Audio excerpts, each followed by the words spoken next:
The gentle demeanor of my former husband and the once amicable relationship with my in-laws have undergone a profound shift. Rather than simply attributing it to change, it seems more fitting to acknowledge that their true colors have surfaced. It all unraveled when news of my unexpected inheritance reached them. While I had always understood the potential impact of wealth on behavior, experiencing its effects firsthand was emotionally draining. As if that weren't enough, a cascade of events unfolded, ultimately leading to our divorce. Now I find myself completely estranged from my former in-laws, though whispers suggest that turmoil still reigns in our household.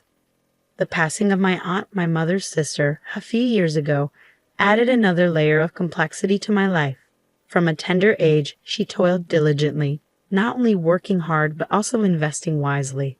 Initially, the extent of her wealth didn't concern me much, so I scarcely paid attention when I first heard about it. However, my mother once remarked that my sister seemed to possess considerable assets. Despite this, my aunt remained remarkably frugal, managing her finances with prudence. She exercised restraint, opting to save where possible and allocate her resources judiciously. Her approach to life was reflected in her choices. She preferred preparing her own meals, sourcing ingredients from ordinary supermarkets. Instead of indulging in numerous garments, she favored a select few high-quality pieces, wearing them for years on end. Her values always commanded my admiration and affection. In her era, conventional gender roles dictated that men would labor outside the home while women tended to domestic duties. Yet my aunt defied these norms. With earnings surpassing many men, she encountered disdain, labeled as assertive or even audacious. Unmarried, without children, she charted her own path, unfazed by societal judgment. Considered an anomaly, she remained unperturbed. In fact, she exuded an aura of indifference, adopting an attitude of let them talk, her confidence unshaken. While visiting her one day, as we lounged on the sofa sipping tea, she dropped a bombshell. "If I were to pass away," she began, catching me off guard, "I'd like you to inherit my estate." Startled by her sudden declaration, I inquired about her meaning. With a calm demeanor, she explained, "I'm unmarried, childless. Who else but those who have scorned and underestimated me should inherit my assets? I refuse to let them lay claim to my hard-earned money. I've yet to finalize the paperwork, but I intend to specify you as the sole heir." Her smile belied the seriousness of her words. Upon hearing her wish, I simply nodded, acknowledging that if my aunt desired it, she had every right to arrange her affairs as she saw fit. After all, she was only in her 40s when she broached the subject. The actual day of inheritance seemed distant, perhaps 3 or 4 decades away, a concept difficult to grasp, especially for a high school student like myself who knew little about estates and inheritance. Frankly, I dismissed her words as jest. As years passed, I embarked on marriage and motherhood, consumed by the responsibilities of raising a family and pursuing a career. It was during this busy period that I received word from my mother about my aunt's declining health, coinciding with my younger child's entry into society. Alarmed, I rushed to the hospital where she was reportedly admitted. Upon arrival, I found my aunt looking as spirited as ever. "Who told that child I wasn't feeling well?" she exclaimed, her trademark smile lighting up her face. "That's quite an exaggeration. It's just a routine checkup, nothing to worry about." As you can see, I'm bursting with energy. Her reassuring words eased my anxiety, and I left the hospital reassured that all was well. However, the truth was far grimmer. Her health was rapidly declining, and her brave facade was just that, a facade. The frequent hospital stays were a clear indication of her deteriorating condition. Each visit revealed a stark transformation: hollowed cheeks, thinning arms and neck, and a noticeable frailty. Yet she never wavered in her cheerful demeanor, a testament to her inner strength. The familiar smile she greeted me with remained unchanged from my childhood days. Despite my hopes for her recovery, she eventually succumbed to her illness. At her funeral, attended only by immediate family, regret washed over me. I wish I had visited more frequently or rearranged schedules to create lasting memories together. But such reflections were futile. Regret only surfaced in the aftermath, too late for amends. Even my children, whom she adored, shared in this remorse, lamenting missed opportunities to converse with her. In the midst of grieving, a peculiar brown envelope arrived at my doorstep one day. embossed with a law firm's name. Its contents puzzled me. I couldn't recall any legal matters involving me. Tentatively, I opened the envelope, revealing a list of documents pertaining to my aunt's estate. It was then that I realized her earlier words were not mere jest. I knew I needed to delve deeper into the details, confirming their authenticity. I reached out to the lawyer's office and requested to speak with him. As it turned out, my aunt and the lawyer shared a long-standing friendship, maintaining communication over the years. Following her passing, they sought my input regarding her estate and inheritance. Upon reviewing the total amount presented by the lawyer, I was utterly astounded. Initially expecting a modest sum, perhaps a few million, the reality surpassed my wildest expectations, over 200 million. Confounded by this revelation, I sought counsel from my mother. After conversing with the lawyer, my mother's response came as a surprise. "Relax," she reassured me. "It appears you made your intentions clear as my sister's hair. She approached me about it shortly after your high school graduation, and I assured her that I supported your decision." Her optimistic tone left me taken aback yet comforted by her unwavering support. I found myself restless, grappling with the weight of such a substantial inheritance. My mother, however, offered a simple solution. "Since your aunt took the trouble to leave you the documents," she remarked casually, "why not accept them with gratitude?" Curious, I inquired if she didn't feel entitled to any part of the inheritance. She shared a cautionary tale from our family's past. "Inheritance often sparks familial strife," she explained. "Many years ago, one of my grandmother's brothers passed away without a will. The ensuing chaos, with siblings and their children embroiled in daily disputes over the estate, left scars. But your sister thoughtfully designated you as the inheritor in her documents, didn't she? It wouldn't be right for me to intervene. However, do tread carefully with your in-laws and husband," she added with a nostalgic sigh, reminiscing about bygone days. Despite her advice, I dismissed any concerns, confident that my husband wouldn't fret over such matters. Little did I know, reality would soon veer in an unexpected direction. A few days later, my ex-husband, his demeanor somewhat unsettled, broached the subject. "Could that document from the lawyer's office be related to the estate?" he queried. Surprised, I pondered how he knew about it. Yet, with nothing to hide, I confessed. His eyes sparked with interest, and he wasted no time in probing about the inheritance's magnitude. A sense of unease settled over me as I observed my husband's smug demeanor. Desperate to shift the conversation, I hastily threw out a figure, estimating the inheritance at around $7 million. Yet, his keen intuition detected the disparity, prompting him to press further, insisting on a thorough investigation. Initially, I brushed off his persistence with indifference, but as his inquiries persisted, annoyance crept in. "I've already told you, it's $7 million, I retorted firmly, exasperated by his insistent probing. His demeanor shifted inexplicably the following day, as he began to ignore me altogether. The sudden coldness caught me off guard. Being treated with such indifference was unfamiliar territory. Both of us, driven by pride, maintained our silence, allowing 2 months to pass in strained silence. During this tense period, my former in-laws, typically meticulous about announcing their visits, arrived unannounced. The unexpected appearance left me apprehensive, wondering if something significant had occurred to prompt their sudden visit. "We've heard about your recent inheritance from your aunt, over $100 million, isn't it?" my ex-father-in-law remarked, with my ex-mother-in-law nodding in agreement, her smile wide. "Our home is showing its age, and we've been contemplating renovations. We're proud of our son for marrying someone as wonderful as you. How about we expand the house and include a room for you as well? It's a golden opportunity, don't you think? Why not consider living together?" Their proposal left me reeling. Not only was I astonished that my ex-husband knew the precise amount of my inheritance, but I was also taken aback by my in-laws' audacity in considering using the money for their own benefit. Excitement bubbled between them as they delved into details, discussing upgrades like an island kitchen and making the house more accessible. Unable to contain my dismay, I interjected, "Please refrain from making decisions without consulting me." Undeterred, they continued, mentioning they had already sought a cost estimate.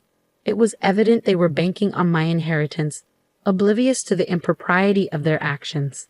Feeling overwhelmed by the day's events, I struggled to find the right words.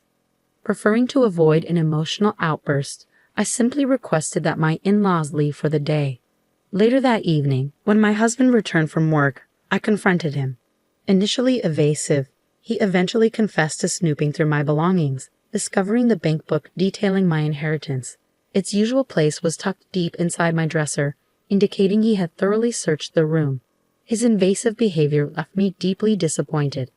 I recounted the day's events with his parents, expecting understanding or remorse. Instead, to my astonishment, he justified his actions. As a couple, our finances are shared, he argued. Your inheritance is as much mine as it is yours. It's only logical to use it for renovating my parents' house.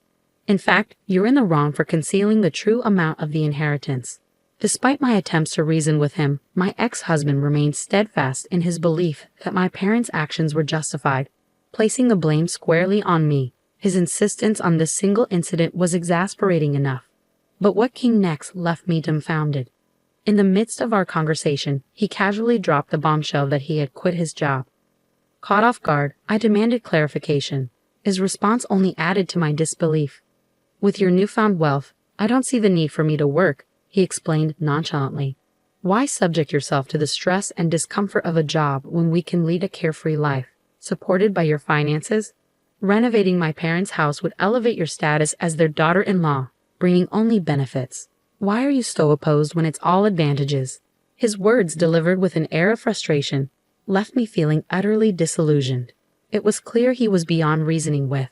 I expressed my willingness to consider the renovation but made it clear that I wouldn't be funding it. This sparked another furious outburst from my ex-husband. The plans are already in motion, he spat angrily. At that point, I ceased to engage, choosing instead to ignore his tirade. The following day, my ex-husband arrived with his parents, asserting that the situation had changed. Changed? You're the one making decisions without consulting me, I retorted, frustration seeping into my voice. Even if I had agreed, why would I be obligated to fund it? This money isn't meant for renovating your parents' house or supporting a son who quit his job without discussion. After all the kindness we've extended to you, and now in light of your newfound wealth, you have the audacity to call me stingy. Disillusioned by their true nature, I declared there was nothing left to discuss and urged them to leave. My ex-husband, sensing the gravity of the situation, panicked. Are you saying we're getting divorced over this? He stammered anxiously. I responded calmly, informing him that we would discuss the matter with a lawyer. With that, I escorted them out and retreated to a business hotel, seeking solace amidst the turmoil. Despite my attempts to sever ties, my ex-husband persisted, bombarding me with messages professing his refusal to accept divorce and insisting he still loved me. I responded with a blunt truth. He likely loved my money, not me, before silencing my phone. The following day, seeking solace and counsel, I turned to my parents, divulging the harrowing events that had unfolded. While they were disappointed, their lack of shock spoke volumes. When the conversation turned to my future, I made it clear that divorce was the only option I entertained. My mother urged me to stand firm, recognizing his reluctance to let go. They also advised me to delve deeper, to uncover any additional wrongdoing. Driven by a need for closure, I engaged a detective agency, uncovering unsettling truths about his nocturnal activities. The discovery, coupled with my personal boundaries, solidified my resolve. Armed with newfound clarity, I sought out a seasoned divorce lawyer, initiating the legal proceedings necessary to untangle myself from my then-husband's grasp. Naturally, my ex-husband didn't take my decision well. It wasn't merely a refusal. He demanded compensation and asset division, insisting, if you want a divorce, pay up. However, when our lawyer clarified that my inheritance didn't qualify as marital assets and thus wasn't subject to division, he vehemently protested, refusing to accept the verdict. When confronted with a hypothetical scenario by the lawyer, if he would share his inherited assets with me, he fell silent, unable to justify his position. Despite the lawyer's efforts to reason with him, my ex-husband remained obstinate. Tears welled in his eyes as he pleaded with me to foot the bill for the renovations. Naturally, I refused, leaving him crestfallen. Later, I learned that he had already completed the renovations, assuming I would foot the bill. To make matters worse, the meticulous renovations far exceeded what I had estimated, astonishingly totaling over 7 million yen. It appears my ex-husband's reluctance to divorce stems from his inability to afford the associated payments. This reinforces my stance that I shouldn't be responsible for funding the renovations of his parents' home, regardless of our marital status. Despite this, he shamelessly attempted to negotiate, proposing that I cover half of the costs. However, his efforts were swiftly thwarted when my lawyer threatened legal action for extortion. Undeterred, my ex-husband's parents took matters into their own hands, appearing unannounced at my family's home. Their unwelcome intrusion escalated into a confrontation, prompting my father to intervene. In their haste to flee, they damaged a potted plant at our entrance, prompting us to involve the police. When the authorities arrived to hear our account, the situation turned violent, resulting in their arrest. Naturally, news of the incident spread throughout the neighborhood, fueling gossip that persisted even after their release. Following these tumultuous events, I shared the details candidly with some of our gossip-prone neighbors, ensuring the audacity of my ex-husband's family became common knowledge throughout the neighborhood.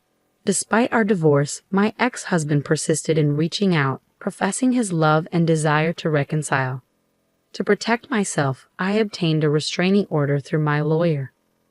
However, knowing that restraining orders have a limited duration, typically lasting up to 6 months, and considering my ex-husband's disregard for boundaries, I feared potential future retaliation. Consequently, I made the difficult decision to relocate with my parents. Though I grappled with guilt over uprooting them from their familiar surroundings, the safety and security of my family outweighed any other consideration.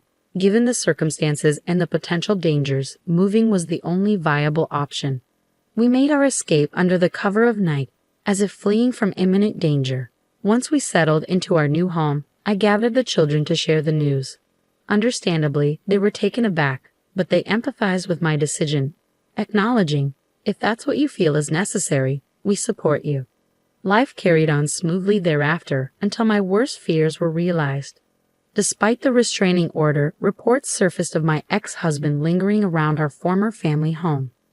A vigilant police officer intervened, questioning him and discovering a small knife concealed in his pocket, leading to his arrest.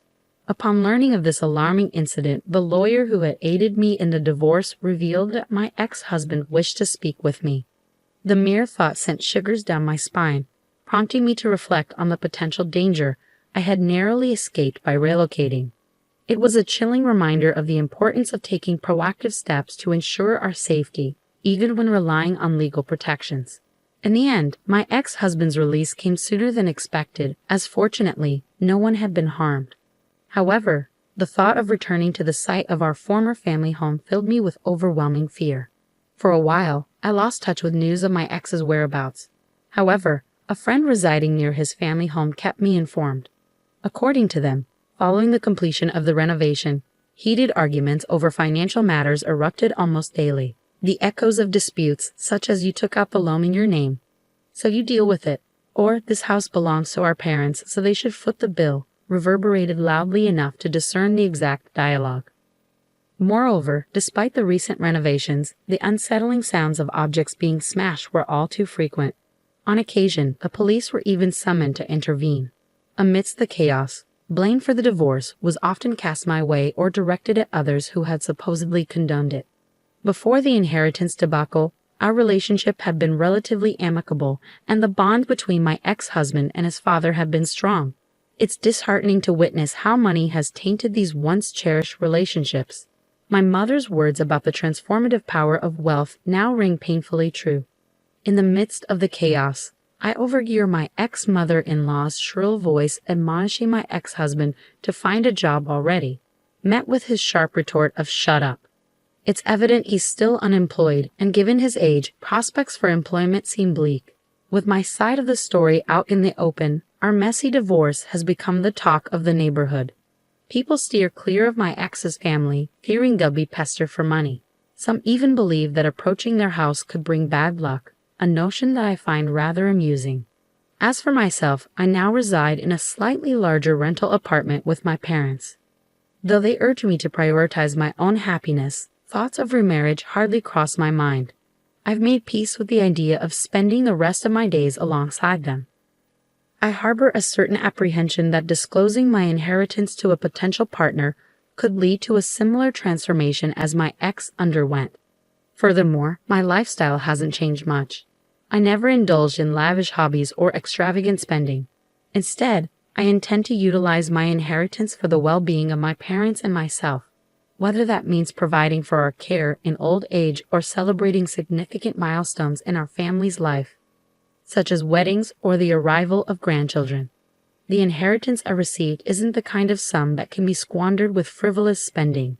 It represents the legacy left behind by my esteemed aunt, and I am determined to handle it with the same care and prudence that she demonstrated. Lately, as I've been working part-time, I've also been delving into the world of investments and financial management. It's a complex field that commands respect, and it deepens my admiration for my aunt's astute handling of her finances over the years. While my parents and I lead contented lives, snippets of news occasionally filter through about the precarious situation my ex-husband and his family find themselves in. However, since our divorce, they are now strangers to me. Whatever challenges they may be facing, I hope they find resolution without entangling others in their affairs.